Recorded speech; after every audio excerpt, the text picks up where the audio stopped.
Boa tarde, meninas, tudo bem?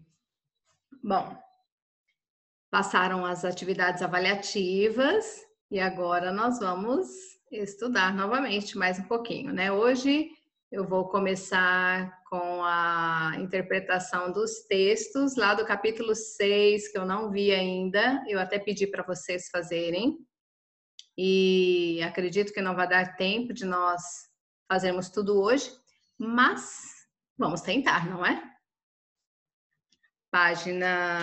O capítulo 6, ele começa falando sobre ópera, né? Uma história da ópera.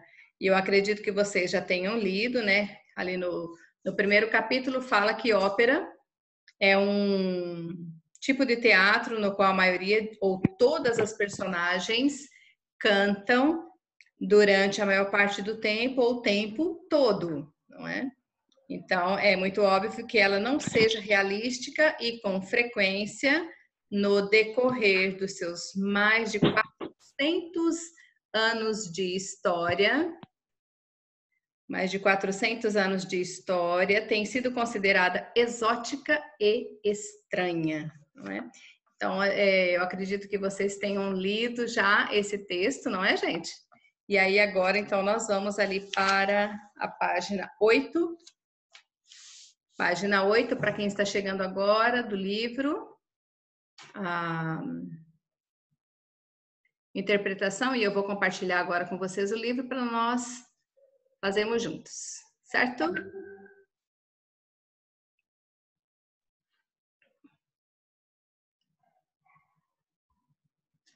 Ok.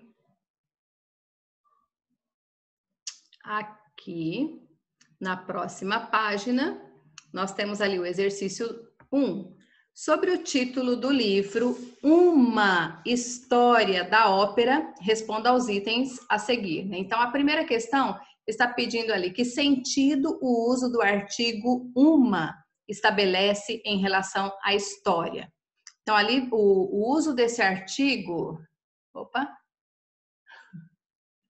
O uso desse artigo deixa claro que os autores escreveram uma possível história, ok? Sobre uma possível história da ópera.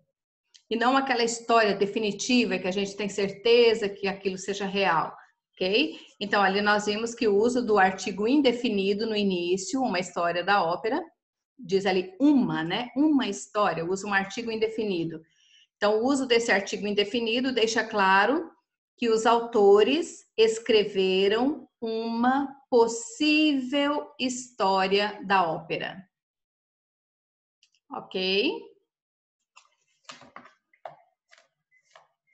Eles escreveram uma possível história da ópera. Eu vou parar só um minutinho aqui. Ok.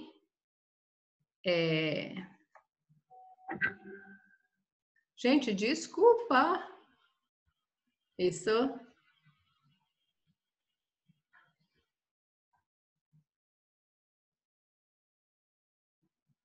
Só um minutinho.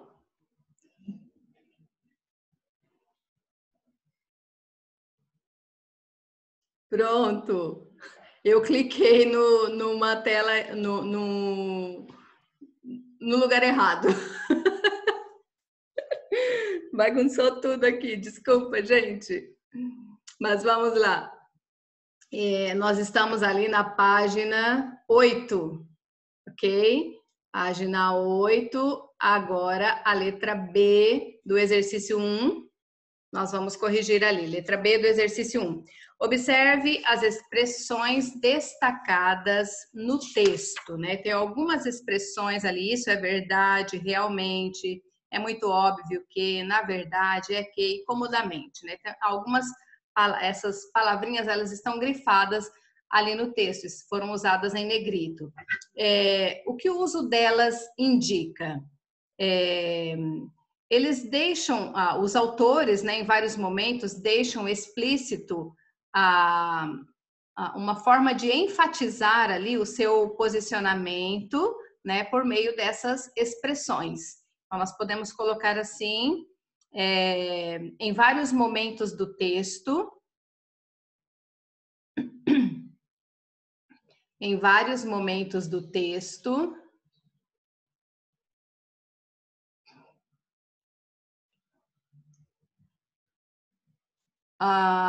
os autores deixam claro, os autores deixam explícito, melhor, os autores deixam explícito o seu posicionamento por meio dessas expressões.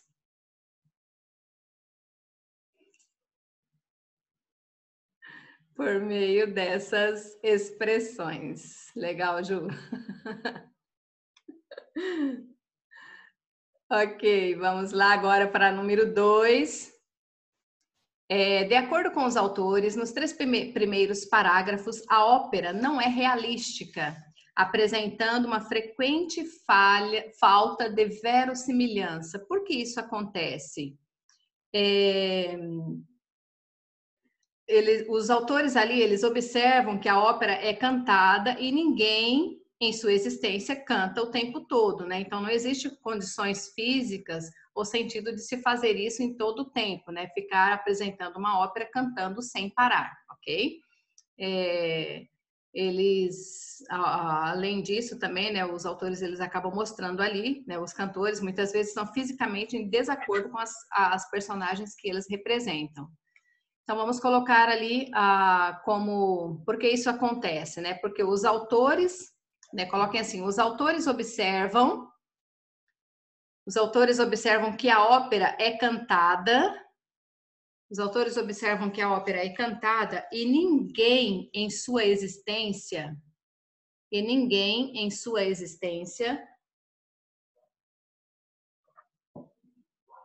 canta o tempo todo. E ninguém em sua existência canta o tempo todo. Não existem condições físicas ou sentido em fazer isso. Não existem condições físicas ou sentido em fazer isso. Não existem condições físicas ou sentido em fazer isso. Ok? Continuando ali agora na letra B.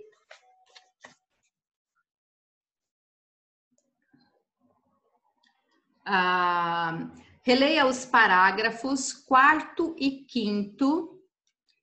Como os autores caracterizam a relação entre ópera e narrativa? Ópera e narrativa. O que eles querem dizer com isso, com ópera e narrativa?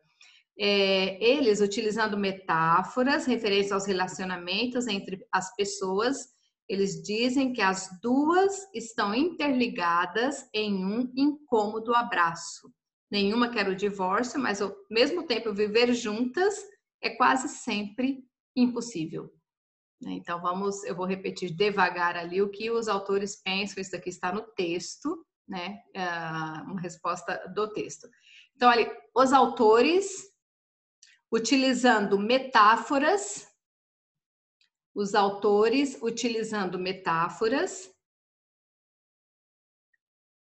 referente aos relacionamentos entre pessoas. Os autores utilizando metáforas referentes aos relacionamentos entre pessoas, dizem que as duas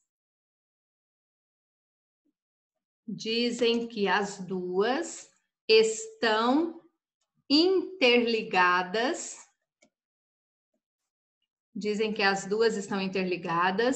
Em um incômodo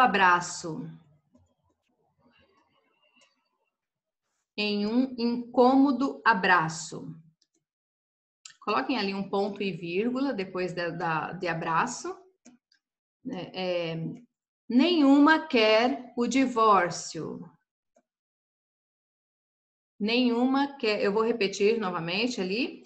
Os autores utilizando metáforas referentes aos relacionamentos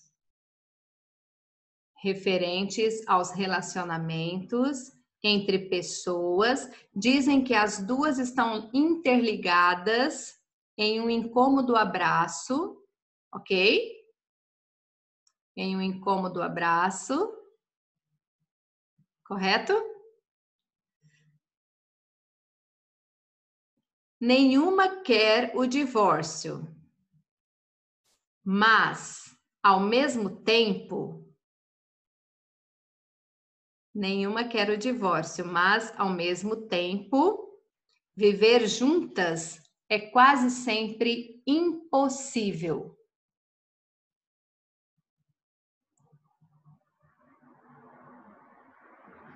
Certo? Mas, ao mesmo tempo, viver juntas é quase sempre impossível, né? Então, assim, eles querem dizer que a dimensão textual ali né, da ópera, ela é reduzida, mas que ela não pode existir sem um fio narrativo condutor ali, sem um enredo em si, ok?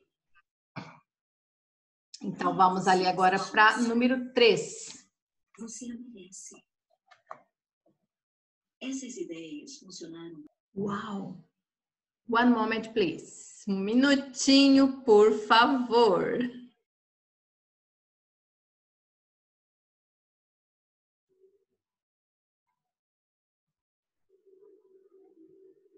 Só um minutinho. Correto. Compartilhando a tela novamente. Pronto. Agora ali a número 3, para quem chegou, eu estou na página 8, exercício 3, ok? 8, exercício 3. Ok? Observe as seguintes construções. A primeira, as personagens, usam relativamente poucas palavras. 2, a ópera, apela para algo que está além da estreita dimensão cognitiva. 3, a ópera dá pouca importância à realidade. 4, a cortesã Violeta sucumbe à tuberculose. E 5, a Violeta operística canta sem qualquer dificuldade perceptível. Então, a letra A, quais verbos pedem e apresentam objeto? Objeto, assim, é o complemento do verbo, objeto direto e objeto indireto, é o complemento verbal. Então, aqui, a número 1, usam. Quem usa, usa alguma coisa, né? Então, a número 1, podem colocar aqui, usam na número 1. Número 2, deixa eu ver ali, sim, a número 2 também, apela. A número 3, verbo dá, também. Número 4, sucumbe, também, tá pedindo complemento. E a 5, canta, não, aqui essa 5 não. Então, a 1, 2, 3 e 4. Então, aqui, quais verbos pedem e apresentam objeto? Os verbos das orações 1, 2, 3 e 4. São esses verbos que estão grifados aqui, tá? 1, 2, 3 e 4. Agora, aqui na letra B, vocês vão sublinhar os objetos diretos ou indiretos presentes nessas frases. São os complementos verbais. Objeto direto sem preposição, objeto indireto com preposição. Então, aqui na número 1, usam o quê? Poucas palavras. Aqui vocês vão grifar poucas palavras, objeto direto, certo? Na número 2, apela para quê? Para algo que está além da estreita dimensão cognitiva. Todo esse termo aqui, né, de para até o final, é o complemento do verbo apelar, objeto indireto. Temos uma preposição para. Na número 3, pouca importância à realidade. Dá o quê? Pouca importância a quê? A realidade. Temos os dois complementos aqui, mas os dois são complementos do verbo dar, ok? Então, podem grifar os dois. E na número 4, sucumbe a quê? A tuberculose, aqui nós temos o objeto indireto. A tuberculose, temos uma preposição. Então, vocês vão grifar esse, correto? Ok?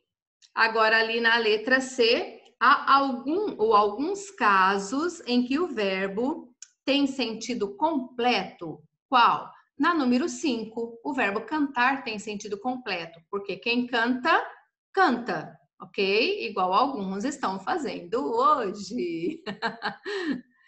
Ok? Então, ali na número 5, o verbo cantar, ele não exige complemento, ele tem sentido completo. Ok, gente? Vamos lá para outra página, número 9. Página número 9, exercício número 4. No quinto parágrafo, o verbo apelar foi empregado com o sentido de recorrer, lançar mão de algo para superar uma dificuldade.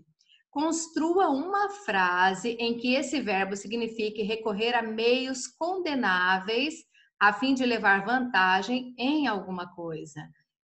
E comente se o verbo tem sentido completo ou se necessita de complemento. Eu não sei se vocês fizeram essa questão. Aqui está pedindo para construir uma oração que tenha esse significado, né? Recorrer a meios condenáveis, né? A fim de levar vantagem em alguma coisa.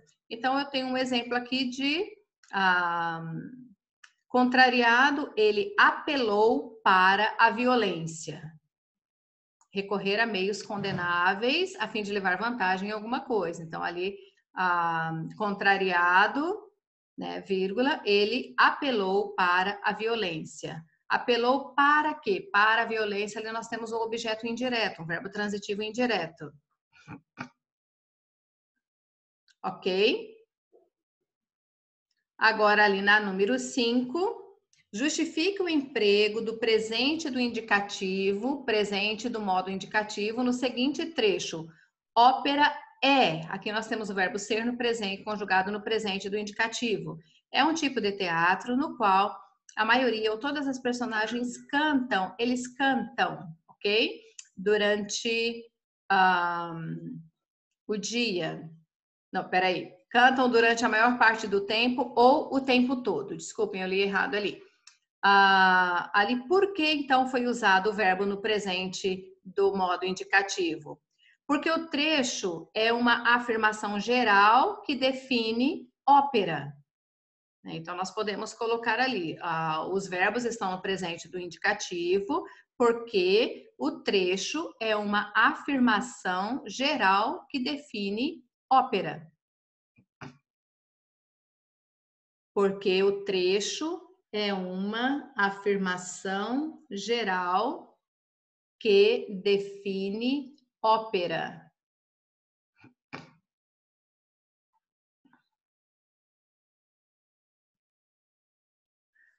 Ali nesse texto, ele foi usado o modo indicativo, um modo que indica a certeza, não é? Sabemos que o modo indicativo, ele apresenta essa característica. Agora, ali é número 6. Justifique o emprego do verbo ousar no pretérito imperfeito do modo subjuntivo e de estar no futuro do pretérito no modo indicativo na seguinte passagem. Uma soprano que ousasse, aqui nós temos o pretérito imperfeito, que ousasse dar um cunho realístico ao sofrimento de Violeta, pigarreando e tossindo, estaria, futuro do pretérito do indicativo, estaria desconfigurando o espírito da ópera. Justificar por que foi usado aqui pretérito imperfeito e futuro do pretérito. Então, ali, o verbo ousar, né, conjugado no modo subjuntivo e no pretérito imperfeito, né, por expressar uma hipótese, uma condição. Então, combinando com essa hipótese, com essa condição, um soprano que ousasse, né, com uma hipótese, com uma condição, ali o verbo estar, conjugado no futuro do pretérito, ali para expressar que tivesse sido confirmada aquela hipótese. Então, a soprano estaria desconfigurando, né, o espírito da obra. Então, podemos colocar assim, o verbo ousar expressa uma hipótese, uma condição. O verbo ousar expressa uma hipótese, uma condição.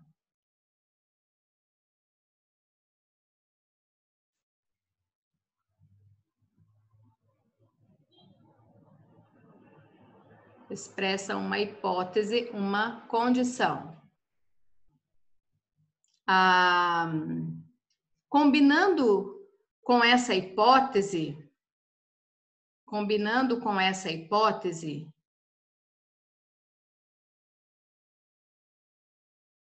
o verbo estar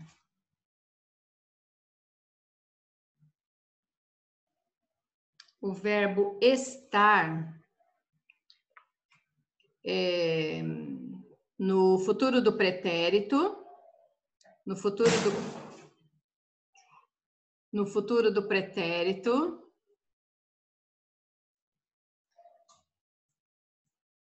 foi usado para expressar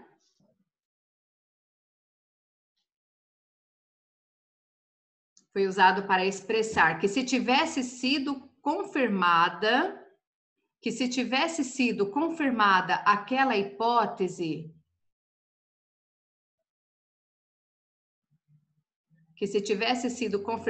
hipótese, uma vírgula ali, então a soprano estaria desconfigurando o espírito da ópera, desculpa, falei obra. Então, ali, o verbo estar no futuro do pretérito, né, foi usado para expressar que se tivesse sido confirmada aquela hipótese, então a soprano estaria desconfigurando o espírito da ópera. Ok? Agora vamos ali a número 7. Explique a distinção que os autores fazem no último parágrafo entre personagem do enredo e personagem da voz. Justifique sua resposta com elementos, ou seja, exemplos do texto, né? A personagem de enredo, primeiro, personagem de enredo. É a personagem tal como existente nas palavras do texto. Personagem de enredo é a personagem tal como existente nas palavras do texto. E personagem da voz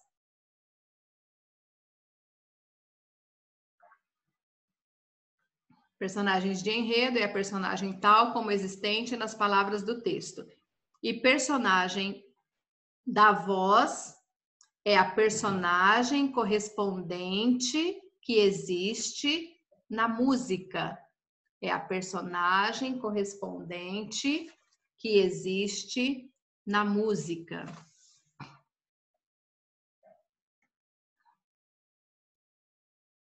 Ok?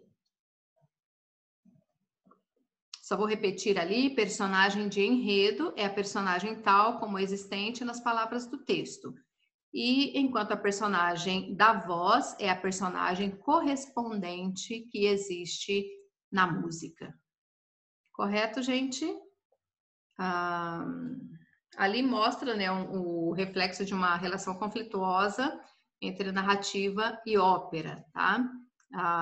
É preciso que haja um enredo com personagens e papéis bem definidos ali. Então, é preciso que sejam respeitadas as características e as linguagens típicas da ópera, ok?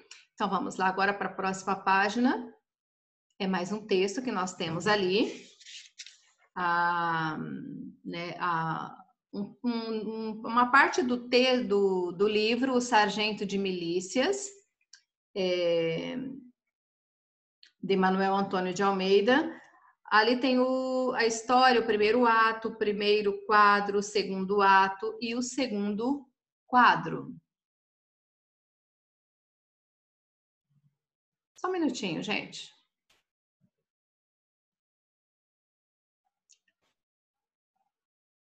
Ok, vamos lá então.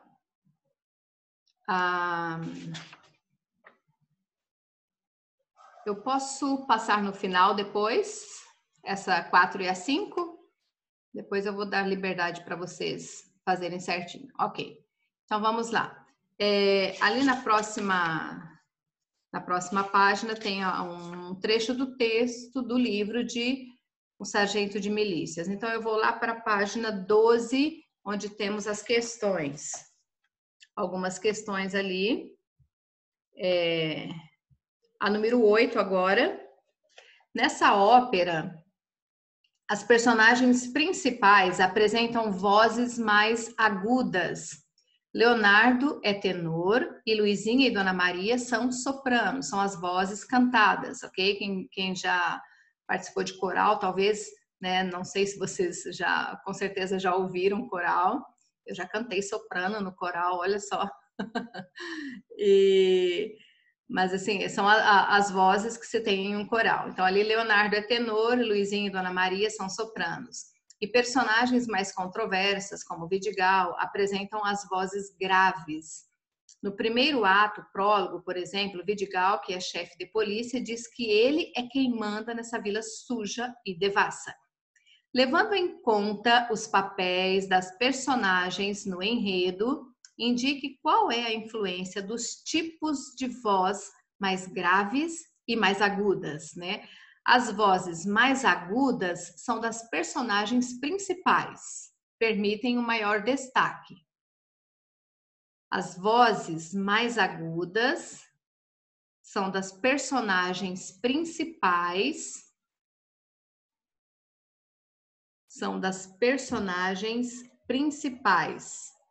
permitem maior destaque.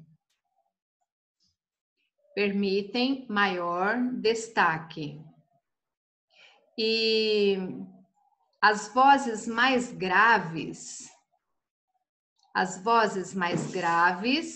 dão um sentido de maldade ou vilania para outras personagens, as outras personagens.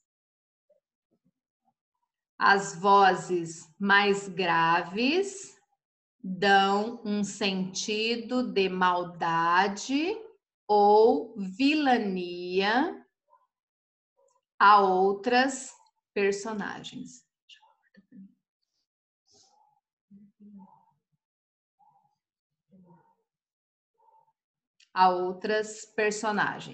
Certo? As vozes mais agudas são das personagens principais, pois permitem um maior destaque, enquanto as vozes mais graves dão um sentido de maldade e vilania às outras personagens. Agora, número 9. Uma ópera é formada por partes chamadas de atos, que são unidades de ação dentro do enredo e podem ser divididos em quadros ou em cenas que se dividem em quadros. Como a ópera O Sargento de Milícias está dividida? Está dividida em 2 atos. Está dividida em 2 atos. O primeiro composto por um prólogo, que é a parte introdutória, tá? Por um prólogo e um quadro.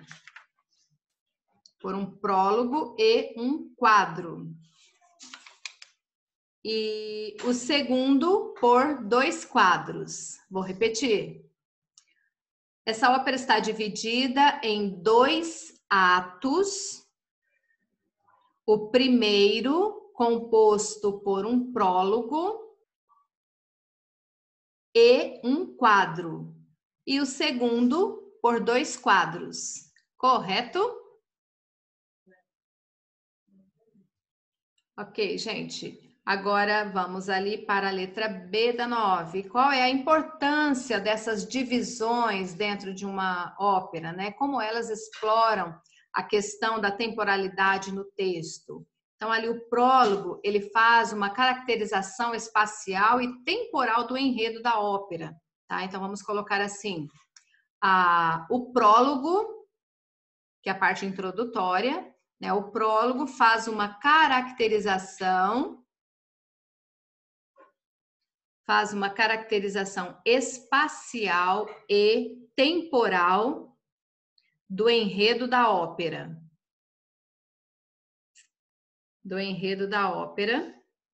Indicando alguns aspectos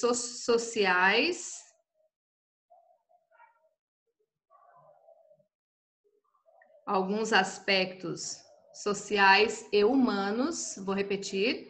O prólogo faz uma caracterização espacial e temporal do enredo da ópera, indicando alguns aspectos humanos e sociais do tempo e espaço abordados.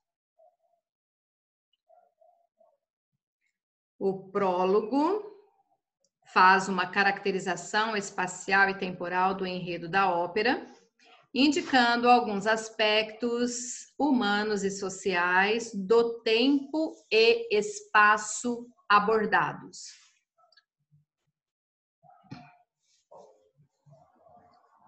Então, ali, isso dali mostra um momento, assim, isso dali é essencial, né, que ali são dadas as referências aos espectadores, né?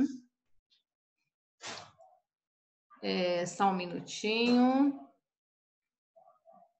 Ok. Eu vou parar aqui essa parte não vai dar tempo de eu corrigir tudo, mas eu continuo com vocês.